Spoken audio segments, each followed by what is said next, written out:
Oh,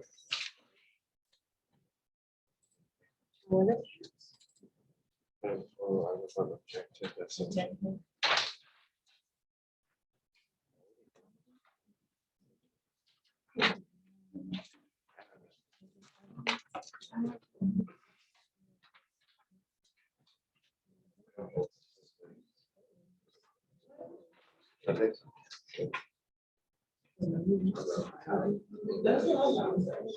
All right.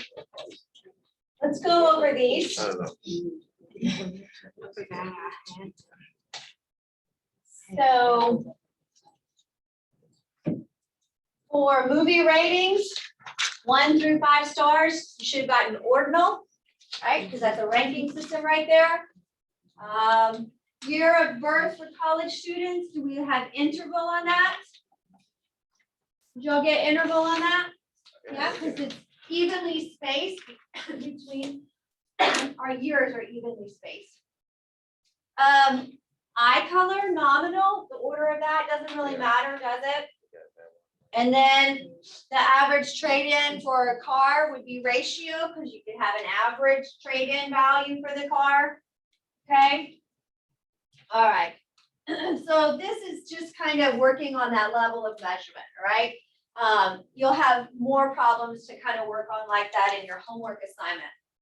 Now, the last problem that you see up here is kind of that getting into that idea of what we were looking at in this section. It says here that Gallup organization conducted a survey of 1,018 adults age 18 and older living in the 50 United States and the District of Columbia, and asked, if you had $1,000 to spend, do you think investing in the stock market would be a good or a bad idea? Of those 1,018 adults, 46% said it was a bad idea. Gallup organization reported that 46% of all adults aged 18 and older living in the US and District of Columbia thought it was a bad idea to invest $1,000 in the stock market, with a 4% margin of error and a 95% confidence interval. That's a lot to read, but all of that information, if we kind of pick it out, we can kind of see how this falls into that process of statistics that we were looking at. The research objective that we're looking at here was, what question did they want to ask or have answered in essence, right? They wanted to have answered the idea of, do these adults think that it's a good or a bad idea to invest $1,000? Kind of says it in the sentence, right? Or in the paragraph somewhere in there. Now, who were they talking to? Who do they want to ask this of? Population District of Columbia. Not the population of the District of Columbia. They want to know Adults. Yeah, it's a sample. 50 US states and the district. So any adult basically in the United States. Any adult in the United States is considered the population, right? That's that research question where you're trying to determine what do you want to ask and who do you want to ask it of. I can't talk to all of the people in the United States 18 or over. So instead, we talk to 1,018 adults. Those become the sample, right? That's the small portion out of the whole that I want to talk to. So our descriptive statistic in this case, remember your statistic describes the sample, okay? And so of those 1,018 people, 46% of them said it was a bad idea. That's the descriptive statistic, okay? And to infer from the end of it, what can be inferred from this survey? So in the basically the conclusion sentence of this paragraph, it's telling you that Gallup's 95% confident that the percentage of adults living in the US who believe it's a bad idea to invest $1,000 in the stock market is somewhere between 42 and 50%. Now, where do I get the 42 and 50% from? A margin of error. So think about this. Remember, they talked to 1,018 people, and of those 1,000 people, 46% had a response that was bad. Okay. Now, inferential statistics says that if I were to repeat this process 95 out of 100 times, 95 out of 100 times, repeating a sample of 1,018 people, I would expect the responses to be somewhere between 42 and 50% think it's a bad idea. That's what that confidence interval means. Means if I repeated something multiple times, in this case, 95 out of 100 times, I would have results, samples that resulted in a proportion or a percent between 42 and 50%. Because it's not going to be the same each time, right? We're repeating this 100 times. That is 100 times each time talking to 1,018 different people, right? And so the responses would be different every single time I ran the sample, okay? And that is the inferential statistics that we're talking about. That's the variability that we talk about. And because we don't really ever know what's happening with the true population, okay? There's no reason to have inferential statistics if I can talk to everybody in the population, right? So if I can't talk to everybody in the population, we say, okay, well, I don't really know what it is exactly, but I think it's going to be within this range, okay? And that's that level of certainty that we put into our inferential statistics, okay? All right, any questions then on this section 1.1? So we're covering defining variables, understanding qualitative, quantitative, understanding discrete and continuous, and then identifying the levels of measurement, the 4 levels of measurement that we talked about at the beginning. Any questions on that? No? Okay. So let us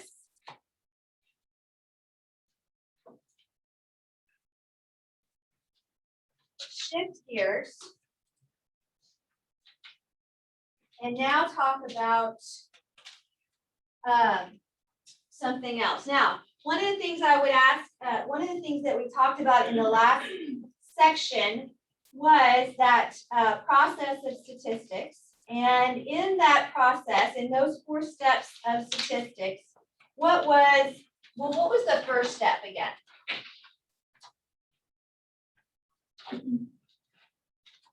What do you do when you're trying to set up a statistical experiment, some sort of observation, something like that? What was the first thing that we did? Research objective, right? Okay, gotta ask a question and you gotta figure out who the population you're being. Then what was the second step? Collect the data. Collect the data, right?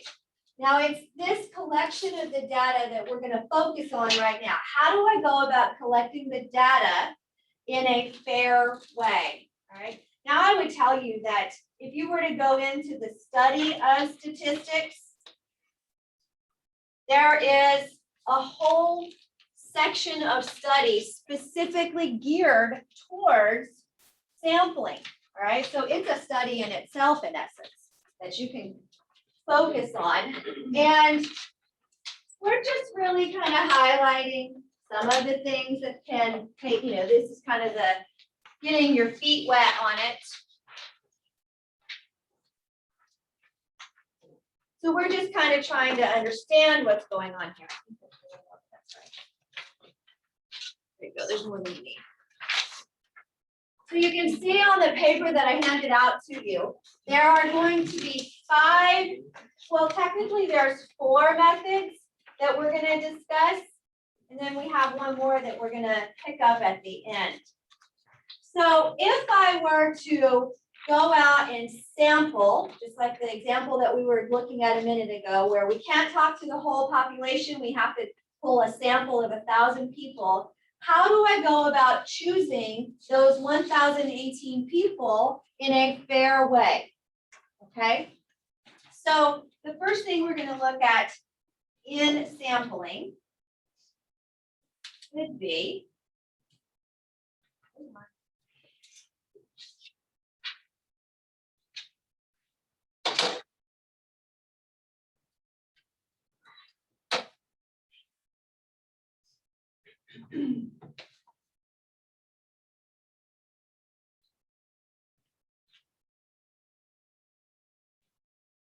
random sampling.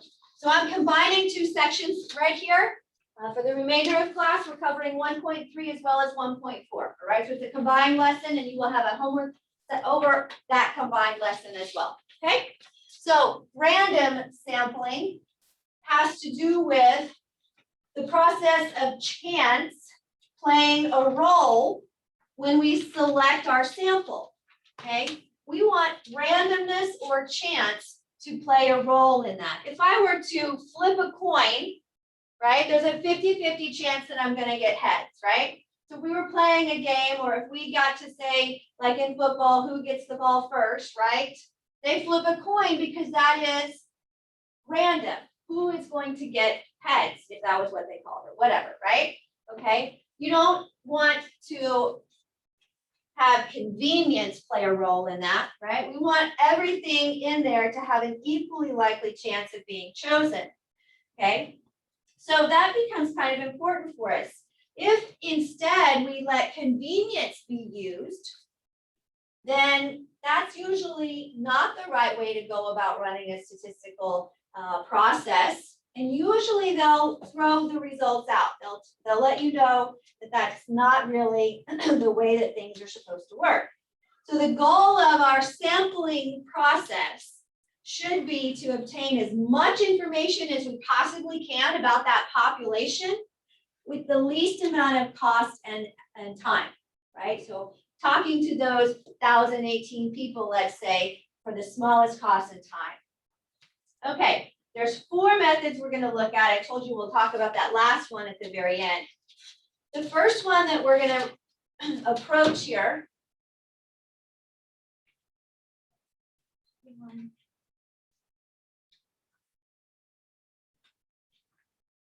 Forgive me.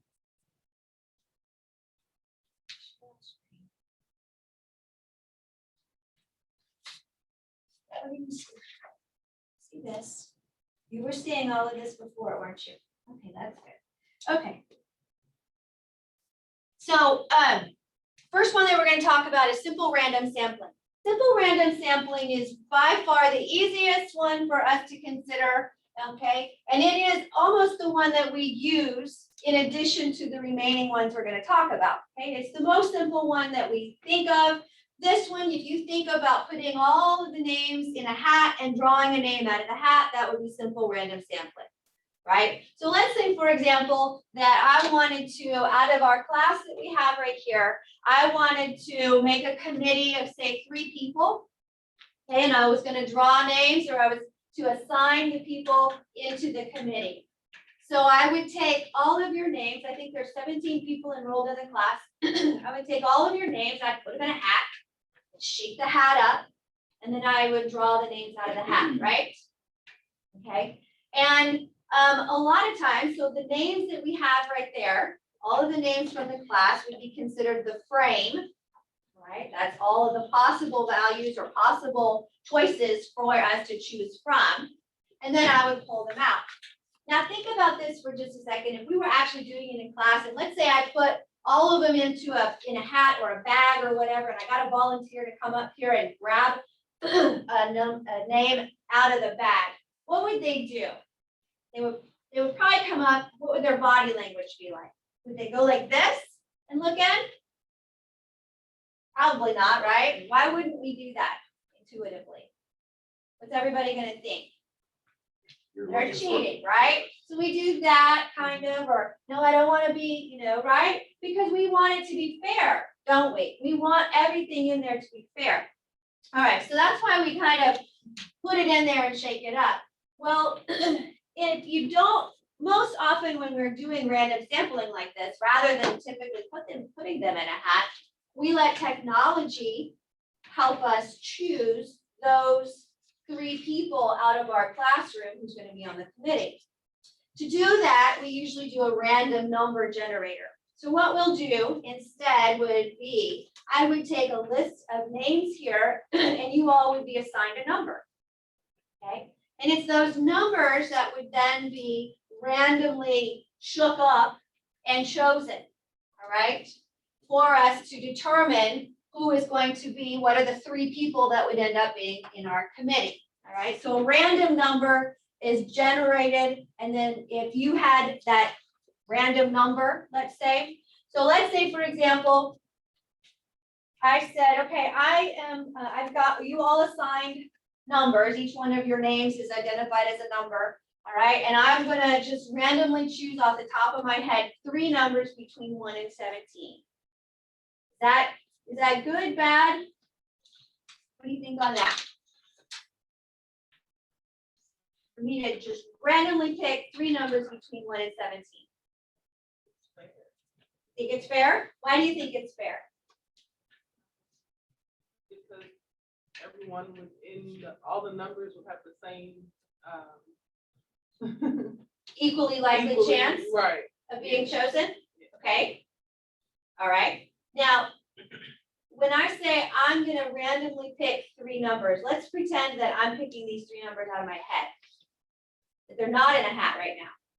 Let's say you all have a number assigned to your name, and I don't have a hat, and I don't have the time to put them up and put them in a bowl or whatever. So I just said, you know what? I'm gonna pick 3 numbers, any 3 numbers off the top of my head between 1 and 17. Is that still fair? Noah, you look like you want to say something. If you know who the numbers go to, Okay? like I'm 3 or something, Uh-huh.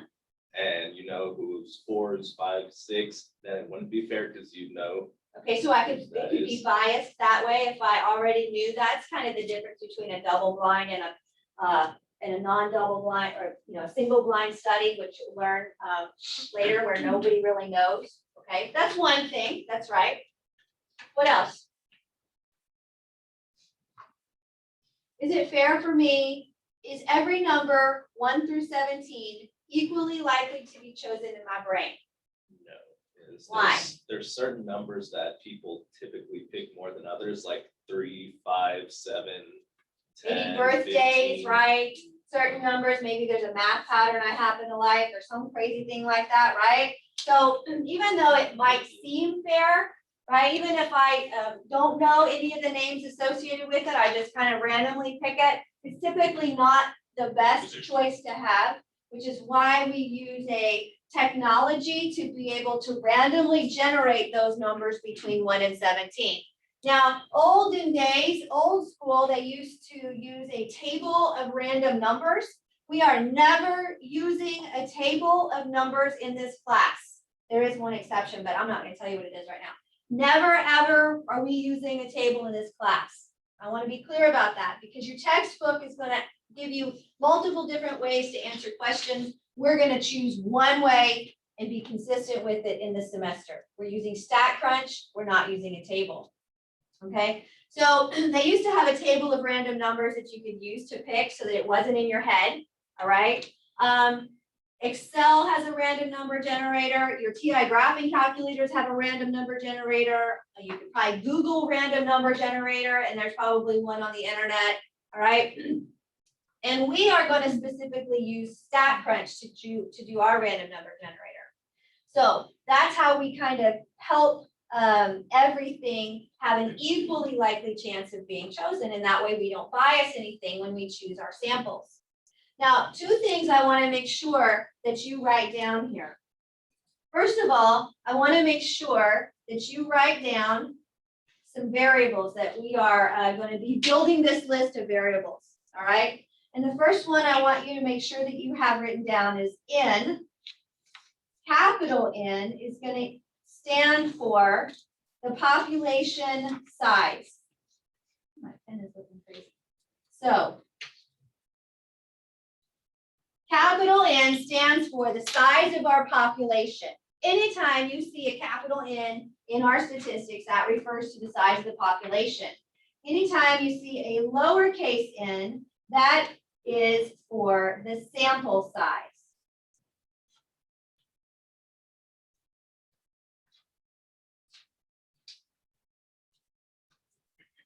It's not often that we know the size of the population, like in that question or that we were looking at earlier, where it just kind of was a general, we're talking about all adults over 18 for the US and District of Columbia. We don't really know that number in essence, but we are going to know the number of our sample, right? The sample size of our example before was 1,018. So lowercase n stands for your sample size, capital N stands for the size of the population. All right, let's look at a practice. Let's practice a problem here where we are going to use technology to answer this particular question. So you see here, it says that the Future Government Club wants to sponsor a panel discussion on the upcoming national election. The club wants 4 of its members to lead the panel discussion. So we're going to use the club membership list, which we're going to look at in a second, to be able to run that simple random sample, generate random numbers for that. All right, so I wanted to show you this so that you can see what it looks like in StatCrunch. So if I come over here to the homework, I want to walk us through how this looks in your homework. Now, understand that, remember how I told you yesterday or last time that, that I have videos incorporated into your homework assignments? A lot of times what I've done is I'll take a video like this one that you see here, that's 2 minutes and 15 seconds long, to be a video example of how you are going to go through StatCrunch to answer these questions that you're fixing to see. All right, that's kind of one of the reasons why I have it put in there. So if you don't follow along with everything I'm doing right now, it's going to be okay because you'll be able to see this again in a minute. So the question that I want to answer is going to show up here in just a second. And if I were to continue watching that video, they would walk us through how I would answer this question. But for the purposes of this, we're going to just pull the question up. And I want to show you what this is all going to look like. This is our first problem, so to speak, using StatCrunch. And we really get into using StatCrunch more in-depthly starting in chapter 2. Okay, so what we have here is the question I just read to you. And does everybody see that little blue icon over there? It says click the icon to view the membership. Okay, so if I click that icon, what you'll see pop up here is that list of 32 people that it's referring to in the problem, right? This is the club list. Now, all of the names are entered in there along with their numbers, kind of like what I was describing to you a moment ago. And now you see this icon here that all of a sudden it's like 2 squares, whatever, right? It's in the top corner right there. I'm going to click that because it gives me 3 options. The first option is to open it directly into StatCrunch. So it's going to take the data that you see in that window and it's going to automatically put it into StatCrunch for me, which is excellent because then I don't have to worry about transferring information incorrectly, right? It's going to automatically throw it in there. The second option is to just copy it to a clipboard and then you can put it into StatCrunch separately if you wanted. The last is to put it in Excel. We're not using Excel, so I'm not going to choose that option. So if I open this up directly into StatCrunch,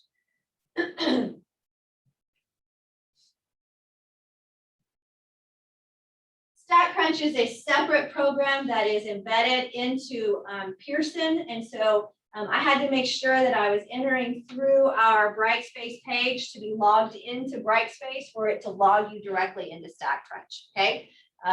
So if you get an error for login, just close the window and make sure you are currently logged into Brightspace and you didn't time out in it, okay? So we have here that data that you see from that window, right? I'm going to kind of leave it small here, but you'll notice that all of the names from that list are showing up here, and I can scroll down and you'll see that there are 32 names listed here. It didn't put the number in there because you can see the row numbers on the left. Okay, so all of the names are listed in here. So I'm going to simulate putting the names in a hat and drawing 4 names out of there. So the process that we're going to use says I'm going to go to data, simulate, and I'm going to use discrete uniform. That video that I told you that you're going to watch before you get there, this has it. He's going to remind you this is how you do it, okay? Discrete uniform.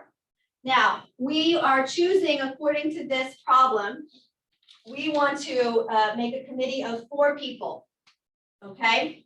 So, what we're gonna do is we're gonna pad that. I don't wanna just randomly generate 4 numbers in case the random number generator repeats any numbers, okay? So I'm actually gonna have it generate 10 random numbers, okay? And I'm only gonna use the top 4. The top 4 non-repeating numbers. Yes, ma'am? Nope. Okay. Stop me if you have a question, all right? All right, and we're gonna put it all in a single column. Now, the numbers that I'm gonna choose from, the smallest number available is number 1, right? The largest number available was what? 32. 32, because there's 32 people in here. Now, for the purpose of our example right now, I'm gonna just leave the seating part alone. This part right here, it defaulted to dynamic. I'm just gonna leave it alone for a minute, show you what happens. So I don't do anything else except compute. Now, it took the randomly generated numbers and it threw them in a column right there that says discrete uniform, right? So out of 32 numbers, it randomly generated 10 numbers between 1 and 32. Okay, and so from that, I would say, okay, well, the 4 people that are going to be on the committee now are going to be number 2, which is Bolden, number 17, which is Niemeyer, right? You see how I'm lining those up? Number 32, which is off the screen, I don't know who that is, right? And then, oh, see how number 2 repeated here, so just skip it, okay? And then I would go to the next number that wasn't used, and I would choose number 7, which would be what, the young, okay? So that's what we're doing in this problem. We're just randomly generating a number. Now, if you all did this same process, would you get the exact same 10 numbers as I did? Shouldn't, right? Because that's the randomness of it, correct? Okay, that's the point. Well, if I were grading a homework problem, that would make it kind of difficult then to be able to assign correct versus incorrect. If you've all generated different random numbers, and so you're choosing different committee members, how do I know from a computer standpoint, how would I know who's correct or to give correct points? This is where if I go back in and I want to answer a question on my homework, then this is where there is a seed. And what they've done is they've preloaded it basically to where when you do a when you randomly generate it, you're going to all come out with the exact same top 4, okay? And so in real life, if you were just using a random generator, you would not seed it, right? You would do dynamic. But for the purposes of your homework problem, you would use the seed. Now that looks like, if you'll notice right here, that 1, 2, 6, 5, 7, they're telling you what seed to put in there, okay? And that's so that you can get the answer correct, okay? It also, if you've already watched the video and we've walked through this time, you'll notice here in the problem, it's kind of walking you through how to set it up in that window as well, okay? Okay, so this is part of the technology that we'll be using. Now, we don't always use simulations like this in class. When we get into StatCrunch, we don't always use a lot of simulations outside of a couple of times on a homework or maybe just to kind of practice the problems. But for the most part, when you do start encountering StatCrunch and you're using StatCrunch on your homework and in other lessons that we're doing in class, it's not going to be too terribly difficult because we'll end up just almost looking at only about 5 repetitive processes, I would say, in StatCrunch. We don't go through the whole thing, okay? So don't let it overwhelm you. I don't want the technology in here to ever overwhelm you. So if you have any problems or whatever, reach out to me and let's, we'll practice it or something like that, okay? Because it shouldn't be a hindrance. It should actually be something to aid in it. Okay, so that's simple random sampling. The next type of sampling that we encounter is what we call stratified. Now with stratified sampling, we take our population and we divide it into groups, okay? So we take that population, we divide it into groups, and the groups that we divide it into are going to be homogeneous. So in other words, the groups that I divided into would have some sort of common attribute. So in this picture here, you'll see that they took the population on the far left-hand side, they divided it into two groups, and the groups were composed of males and females. So that's their common attribute. Each group has a common attribute. Now, from those two groups, we simple random sample. We'll randomly pick from within those two groups to create our sample size. Okay, so with a stratified sampling, you break it into groups, but your groups have common attributes, and then you just randomly choose from each of the groups. All right, that's very important. Okay. Now, what this looks like in practice, we're going to look at an example of that in just a second. So some of the advantages over a simple random sampling, right? If I were to actually go one step further and use the stratified instead of just simple random sampling, is maybe I can talk to fewer individuals. Remember, the goal of sampling is to get as much information about the population as possible in the smallest amount of time and effort. So I might be able to talk to fewer people if I have it divided up this way. It also is a way to guarantee that each of those groups are equally represented in the sample. All right. Okay, so let's look at this example right here. It says that the president of DePaul University wants to conduct a survey regarding campus safety. He divides the community, the college, into three groups: resident students, non-resident students, and staff, which would include faculty, so that he can obtain a stratified sample. So he took the overall population of his university and divided it up into three groups, okay? Now, we're told in the problem, so I'm going to kind of come down here, and I am going to look at this. So we have three groups. We have the resident group, we have non-resident, and we have staff. And we're told that the number of people that fall in the resident group are going to be 6,204. Those that fall in the non-res group are 13,304, and those that fall in the staff are 2,401. So he took a population of 21,000, we'll call it 22,000, right? Divided it into three groups. Are those groups equal? No, right? Okay, but that's okay, because we're trying to say that the group of non-residents, they all are non-residents. They all have a common attribute, okay? So if I were thinking about it then, if I wanted to know, well, what proportion of this DePaul University community is made up of residents? If I took 6,204, divided it into 21,909, that percentage would be approximately 28%. So 28% of the DePaul University population is made up of residents, okay? If I wanted to talk about non-residents, that would be about 61%. And then if I wanted to talk about the staff and the faculty, that would be approximately 11%. Okay, so if I wanted to see, if I am looking at these strata, okay, that I've divided up into these three categories, you can see that not each category is weighted the same. All right.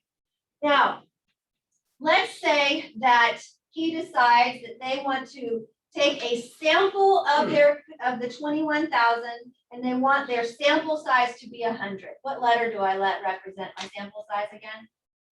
All right, so n is equal to 100. I only want to talk to 100 people out of this community, okay? Well, when I'm looking and sampling using stratified sampling, I don't evenly say, okay, well, I've got 3 groups here. I don't go in and say 33 are going to come from residents, 34 are going to come from non-residents, and 33 are going to come from staff. That's not how it works. You don't just take the 100 and divide it by the number of groups.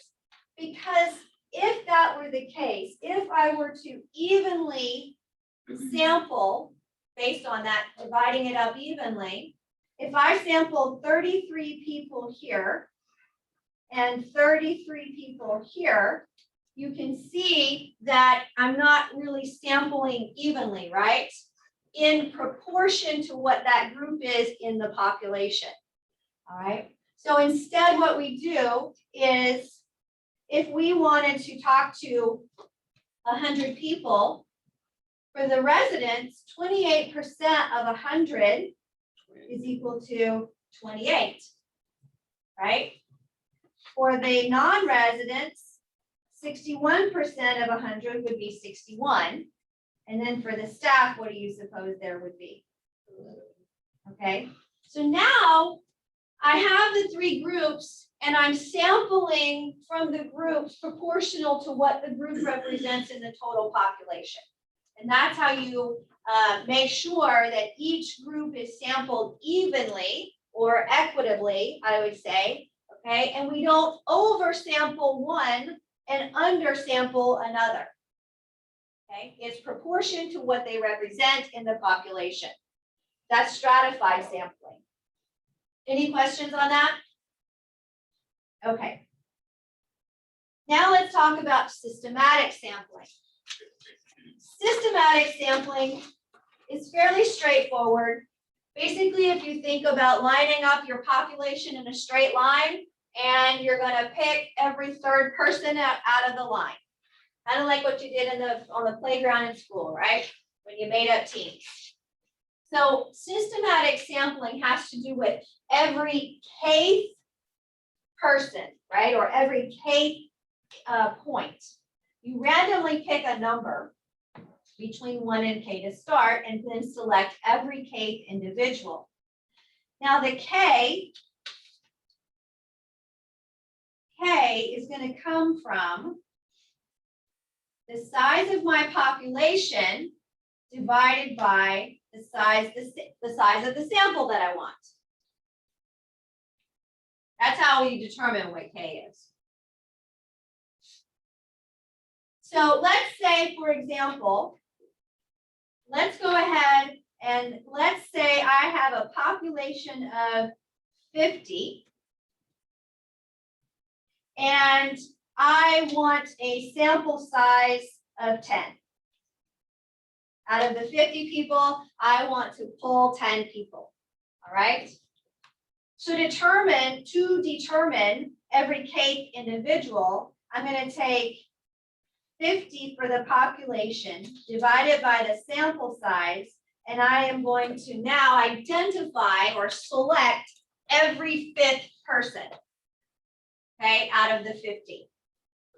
Now, the random sampling part of this, because we'll find that random sampling is involved in every one of these remaining methods that we use.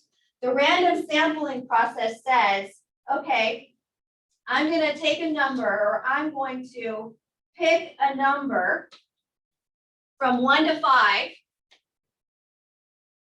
I'm going to randomly pick a number from 1 to 5. And it's that point I'm going to start counting. So let's say I randomly picked the number 2. I would go to the 2nd person and then I would count every 5th person from there. All right. So that's what they're talking about on this. So systematic sampling is usually straightforward. Students don't really have a hard time with that one because it's every kth person or kth individual in your data set. All right. Now the last one we want to look at is called cluster sampling. Cluster sampling is again taking my population and dividing it up into groups. However, the groups that I'm gonna divide it up into are just groups. There's nothing in the groups that have common attributes. They would be considered heterogeneous. It's just a mix, okay? Think about city streets, right? I could go through and I could randomly divide the city of Waco up by streets, right? And if you look at the streets, there's just a mix of people on the streets, let's say, okay? So I've divided you up into groups that are just heterogeneous. And the random sampling part of that comes from, I'm gonna randomly choose an entire group.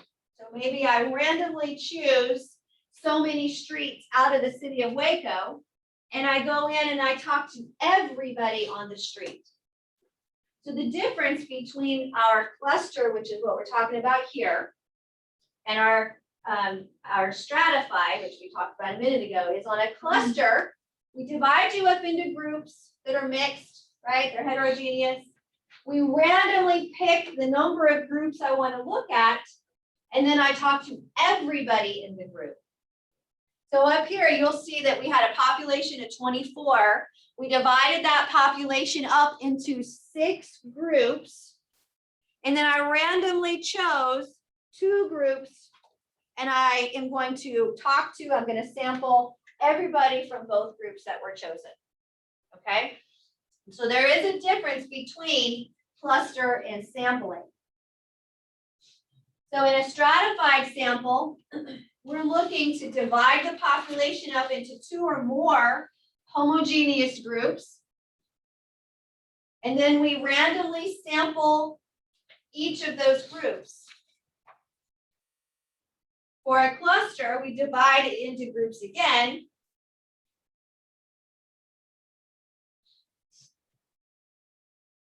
But in those groups, we survey everybody. So we're going to randomly choose the group to survey everybody in. All right, so there is a difference between cluster and stratified.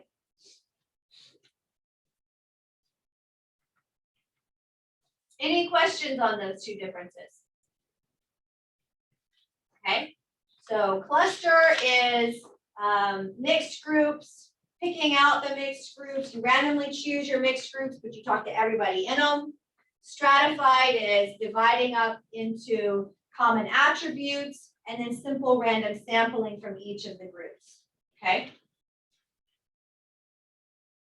Okay, well, let's see if we can come up with some ideas on how we might sample based on the example that's up there. A school board at a local community college is considering raising the student services fees. The board wants to obtain the opinion of the student body before proceeding. So they want to so they want to go out and collect data from their student body. Design a sampling method to obtain the individuals in the sample. In other words, look back at the 4 options that we've given so far and tell me how you would go about collecting information based on any of the 4 examples you've given. And there's no right or wrong answer here.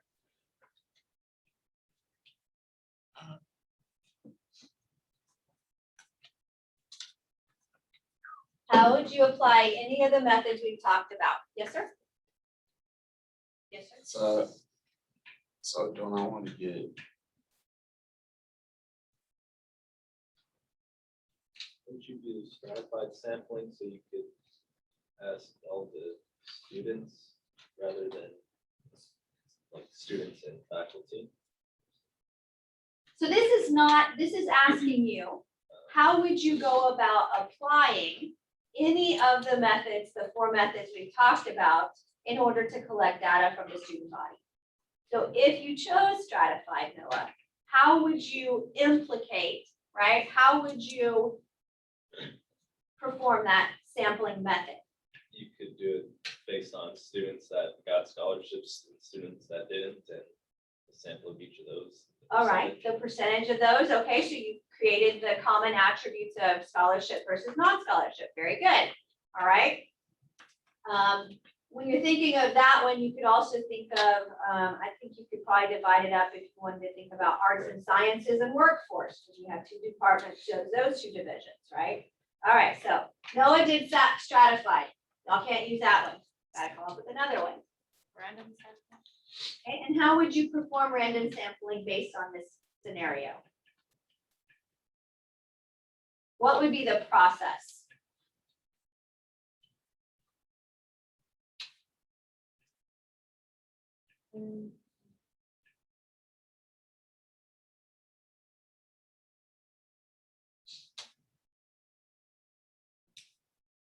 Randomly select students. Okay, how would I come up with the frame? What would I do to come up with the frame or the group of, I mean, how would that process, what would that process look like? I'll throw it if you have an idea. You could put all of like the student IDs in a random selector. So all of the students would go into a hopper, their IDs would go into a hopper, and then you would do what? Randomly choose however many you wanted in your sample? Okay, very good. So that would be an example of how you would perform a simple random sample. We've already done stratified. What else? Oh, last one, systematic sampling. Do what? So you use a systematic sampling. How would we use systematic sampling? I think it would be kind of hard to do systematic sampling. Because how would you do every, Okay, person? how would you do every student person? Would you pick a classroom and be like, well, every third person that comes in here, I'll ask them? I think it would almost end up being multi-level if you did that. A cluster sampling would probably be better. How would you do the cluster sampling? So you could pick, you can pick your, you know, several different classes or subgroups and then just do your random sampling. Right, so that's one way to be able to talk about it. Let's just say we took every single class on campus and I randomly chose 10 classes out of the campus and I went and talked to what, everybody or just a portion? Just a motion. Everybody. Everybody. Everybody in the that class. Everybody in the class, which is a cluster, right? You gotta do that. Now, that's a good point too. If I wanted to be, make sure that because the goal is to be able to gather as much information about the population in the limited resource and time. So if I did a cluster, what would I also make sure that how would I need to structure the choice of the classes I had? You could get one from each department. Okay, and then what else do we also want to consider? Okay, maybe what level? What else would we consider? The time of the classes, I would think, right? Because we also have night classes, okay? And we have weekend classes and we have online classes, right? So you would that's just all of the components. Remember I told you take a whole class and there's a whole big study for this, but those are some of the things to consider. That's right, very good. So we're just kind of trying to consider here what this would look like. So just like what she was saying, one option would be to cluster sample. And you all, like I said, there's no right or wrong answer here. One option would be cluster sampling. Each class is a cluster, randomly selecting the clusters and then survey all the students. That's the point I want you to remember, that you understand on clustering. You've got to talk to everybody in whoever you're in your group, okay? Now, this last one, I'm just going to put it up here because we kind of already talked about it, but pharmaceutical company wants to conduct a survey of 30 individuals who have high cholesterol. The company has obtained a list from doctors throughout the country of 6,600 individuals who are known to have high cholesterol. So in this particular case, a good sampling method might be to just go ahead and do random sampling. All right, since you already have that frame of the 6,600 people already listed, just throw those names in a thing, randomly generate 30 of them and choose them. Okay, so that would just be one example. Yes, sir.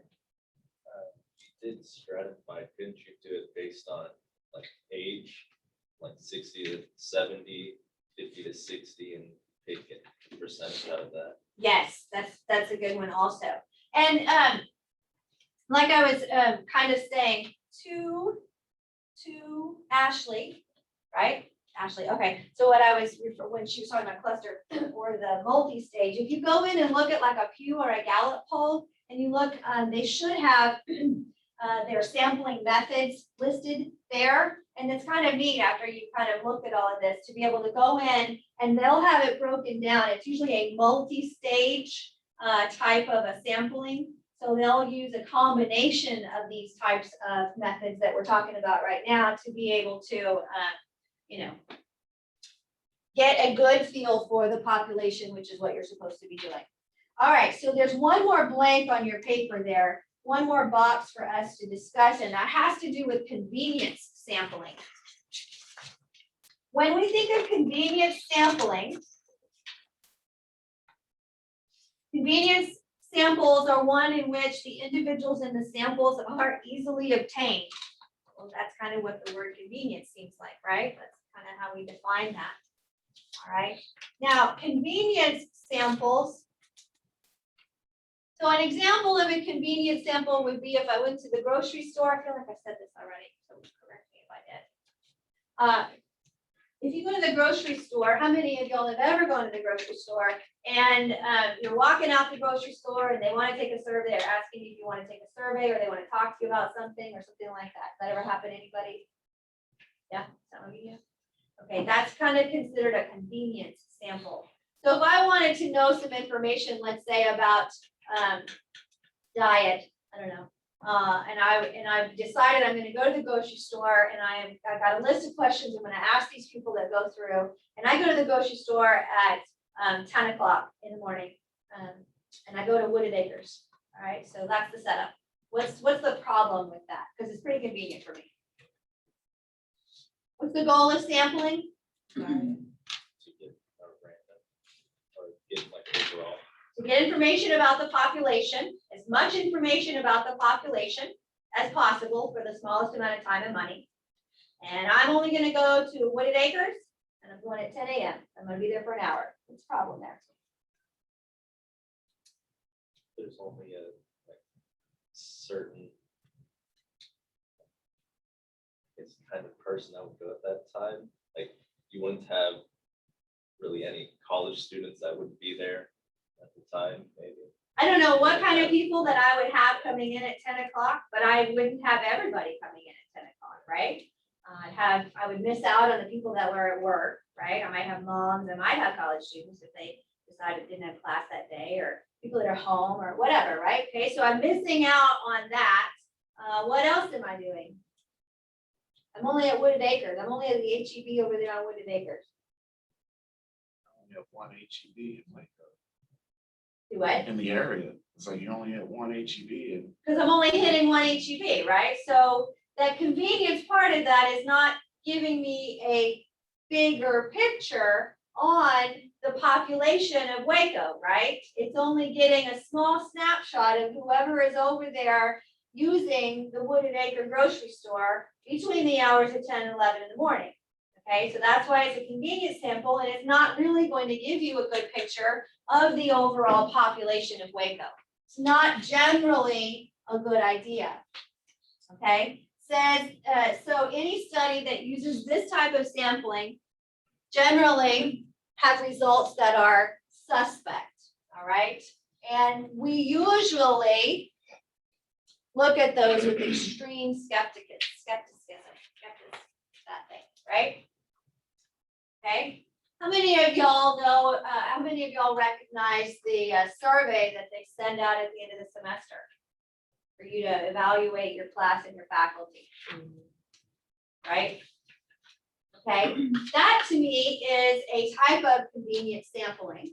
All right, there's also convenient sampling that somebody brought up yesterday in class with like a, I think it was like Chick-fil-A or Burger King or something like that at the bottom of your receipt, right? Here, answer this survey and you can win a basket of fries or something like that.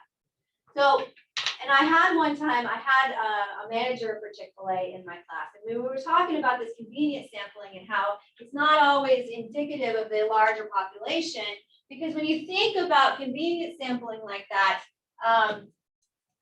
if like in the case of sampling, surveying at the end of the semester, generally we have people that respond to the survey in two extremes. They either really like the class or they really hated the class, okay? So you've got the two extremes on it, and if the goal is supposed to be able to sample everybody, right? You've just missed out on the population that might be in the middle. They don't have anything to say. They don't care, right? So you kind of have to take it with a grain of salt when you have surveys like that.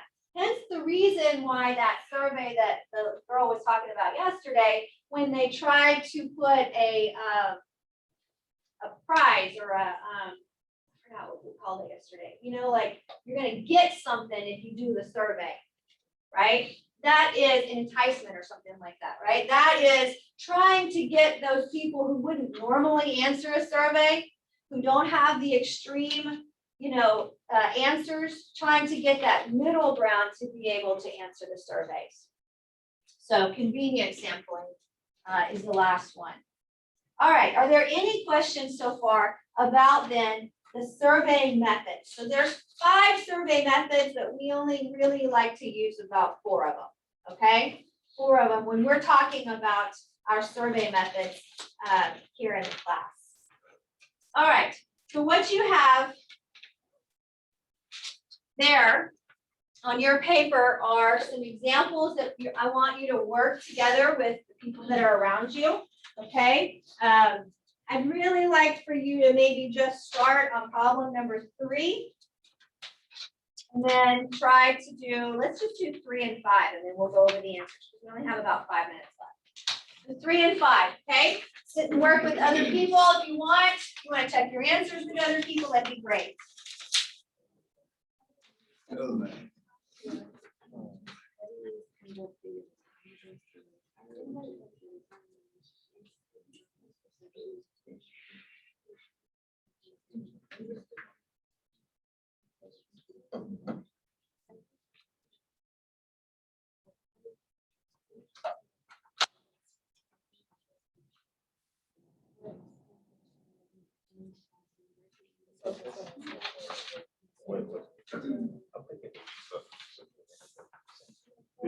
Sounds like the systematic. It's randomly done.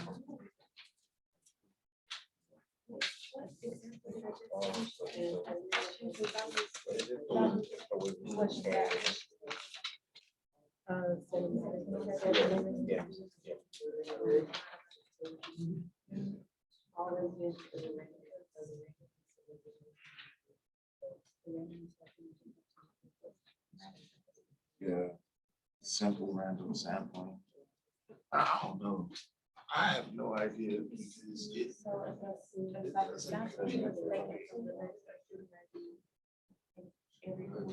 Like for this we want selected.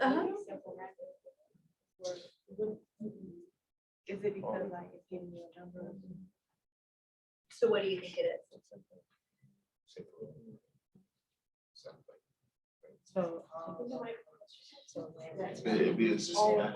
It'd be systematic. I would go back in here and I would add to this description that every Kate individual. Randomly. Yeah, so random. She confused me. every Kate individual. This one. She confused me. Oh, okay. Yeah, I didn't see that. I didn't see that. Yeah. I'm really Now, trying. yeah, And then there was Right.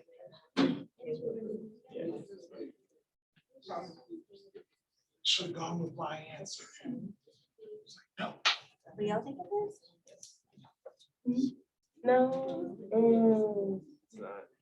I was thinking when I first.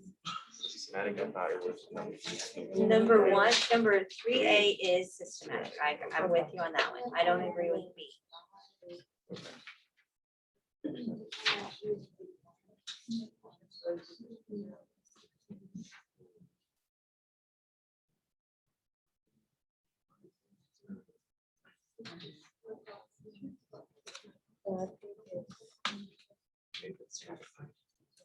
No.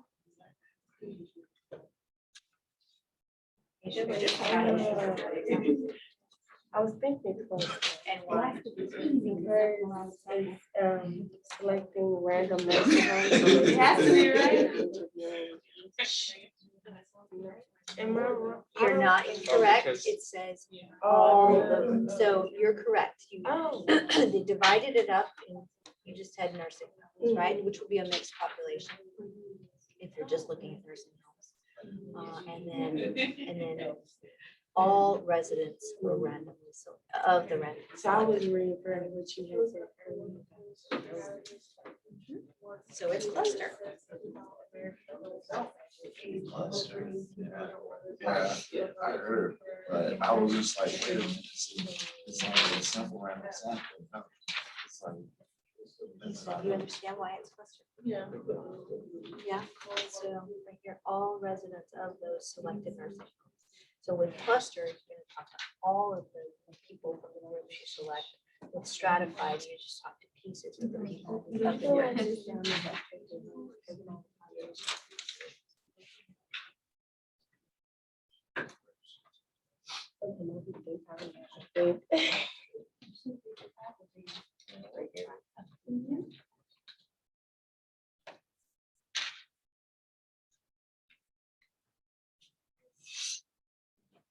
Studies, one portion, simple.